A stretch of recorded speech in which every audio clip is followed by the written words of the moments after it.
Hi everyone, this is Dr. Prerna Desai and today I'll be taking a remedy carcinosin. My lecture is going to be in mixed language, थोड़ा English थोड़ा हिंदी, और हिंदी मेरी क्योंकि अच्छी नहीं है तो अगर मैंने कुछ गलत वर्ड इस्तेमाल किए तो प्लीज क्षमा कीजिए. तो लेट्स स्टार्ट. कार्सिनोसिन एक ऐसा रेमेडी है ना कि चाइल्ड हो या एडल्ट हो, very sweet like Honey, mildness है, स्वीटनेस है, केयरिंग नेचर है, बहुत ही अफेक्शनेट वाला चाइल्ड है, बहुत प्यार देने वाला या देने वाली, वो और सबसे इम्पोर्टेंट ना, ये जो चाइल्ड है ना बहुत प्यारा है ना, तो वो हमेशा स्माइलिंग फेस में रहता है या रहती है.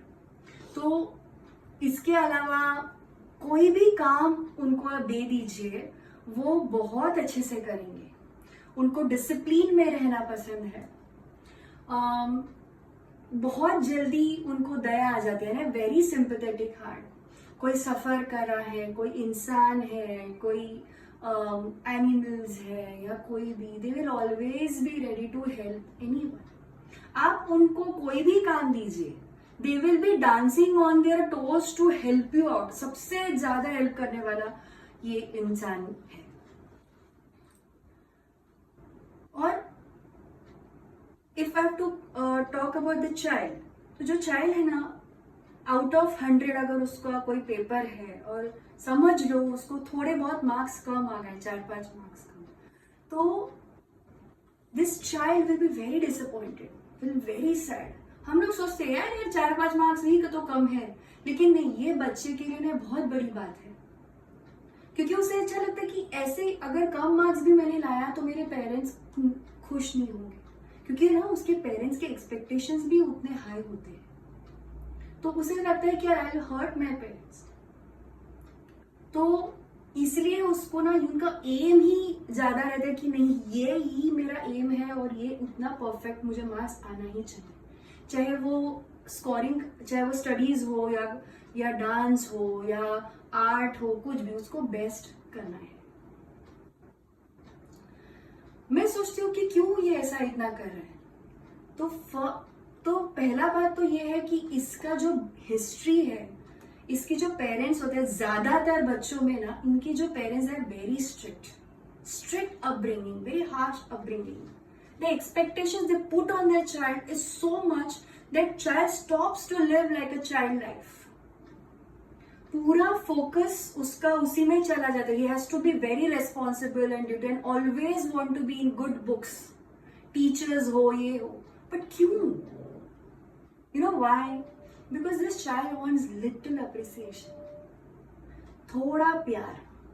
ये थोड़ा अप्रिसिएशन, थोड़ा प्यार और गुड ओपिनियंस पाने के लिए ये बच्चा ना सबके लाइफ में ऐसे डांस ऑन टोज है, dancing on toes, ready to help, ready to do this that everything. He will please you like anything and your heart will be obviously in a melting state, because ना उसकी smile भी इतनी प्यारी है यार. Nature loving बंदा है या बंदी है. They love mountains, they love everything, anything related to nature. They love to travel. They are very artistic. You will find these people mostly even in NGOs and some helping where, because you know they have a sympathetic heart and they have a very selfless heart. They are always ready to help, benevolent. एक और एक rubric है useful desire to be. उन्हें ऐसा लगता है कि मैं ना सबके काम आऊं, और आपने अगर उनको कोई काम भी दिया ना, से कोई काम अलॉट किया, तो वो ना नहीं कहेंगे. यील्डिंग नेचर है. और मुंह का भारी बोलते हैं हिंदी में, मुंह का भारी, will not say no, they will do it and they will do it selflessly. इसके पीछे कोई मोटिव नहीं है. Will always be ready to help this anyone. इसके अलावा ये नेचर के वजह से ना इनका प्रॉब्लम ये हो जाता है ना कि दे गेट डोमिनेटेड. ओके, फिर अब्यूज हो जाता है इनका ओवर द, मतलब कुछ केसेस में elements from abuse, elements from sexual abuse, so many things. ये बच्चा अपनी चाइल्ड लाइक लाइफ ही जीना छोड़ देता है. He suppresses his desires. He feels she feels that कि यार नहीं, ये करूंगी तो parents will not be happy, ये नहीं करूंगी I will be distracted. So अगर कोई खेलने जा रहा है, कोई गेम्स खेलने जा रहा है, कोई टॉयज है या कोई क्लोथ्स है, दे विल से पेरेंट्स नहीं ठीक है, I am happy with this, I am happy with this, content. और पेरेंट्स को चला अरे वाह मेरा बच्चा कितना अच्छा है. नहीं, बच्चा ना अपने इमोशंस को, अपने फीलिंग्स को बहुत गंदे तरह से दबा रहा है. सिर्फ क्यों पता है? ये आपका प्यार, आपका अप्रिसिएशन पाने के लिए.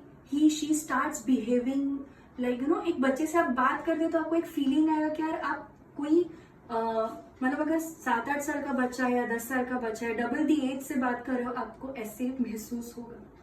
यू फील कि यार कितना मैच्योरली बात करते हैं. रूब्रिक प्रिकॉक्सिटी.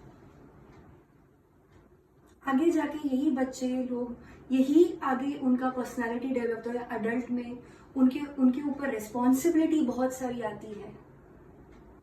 They become responsive. नहीं चाह के भी रिस्पॉन्सिबिलिटी आ जाती है और वो करते जाते. Life becomes a struggle at one point. Then there is also rubric called delusion martyrdom. मतलब विलिंगली सैक्रिफाइस करना है अपने लाइफ को, अपने डिजायर्स को, अपने फीलिंग्स को. ये है carcinosin and pathology begins. So in short this is carcinosin. Last में एक मैसेज देना चाहूंगी पेरेंट्स को कि प्लीज आप आपके बच्चों पे ज्यादा स्ट्रिक्ट ना बने, इतने हद तक कि अपना बच्चा अपनी लाइफ ही छोड़ दे. A child should behave like a child. मस्ती करनी चाहिए, ये चाहिए वो चाहिए, थोड़ा बहुत चलता ही है. बच्चे को आपको बताना है कि ठीक है आप इतना मार्क्स नहीं लाओगे तो भी प्रॉब्लम नहीं है, it's fine. So that's all in short. Thank you.